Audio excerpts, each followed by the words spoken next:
আজকে আবারও আপনাদের সামনে একটি নতুন কুইজ নিয়ে উপস্থিত হয়েছি। 1 নম্বর, ভারতের প্রসিদ্ধ পদার্থবিদ জর্জ সুদর্শন কত সালে জন্মগ্রহণ করেছিলেন? উত্তর 16 সেপ্টেম্বর 1931 সালে। 2 নম্বর, ভারতের জাতীয় পতাকা কত সালে সংবিধান সভাতে সামিল করা হয়েছিল? উত্তর 21 জুলাই 1947 সালে। 3 নম্বর, পৃথিবীতেই এমন একটি দ্বীপ আছে যার বর্ডারের মালিক দুই দেশ 6 মাস করে শাসন করে। কোন দেশ দুটি?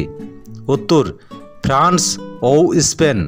4 নম্বর, মহান বিপ্লবী সর্দার ভগৎ সিং উনার জন্ম ভারতের কোন রাজ্যে হয়েছিল? উত্তর পাঞ্জাব। 5 নম্বর, ভারতের 8তম প্রধানমন্ত্রী চন্দ্রশেখর কত সালে শপথ গ্রহণ করেছিল? উত্তর 10 নভেম্বর 1990 সালে। 6 নম্বর, ভারত ও পাকিস্তানের মধ্যে কার্গিল যুদ্ধ কত তারিখ ও কত সালে শেষ হয়েছিল? উত্তর 26 জুলাই 1999 সালে। আজকের কুইজ এ পর্যন্তই। ভালো থাকবেন, সুস্থ থাকবেন। ধন্যবাদ।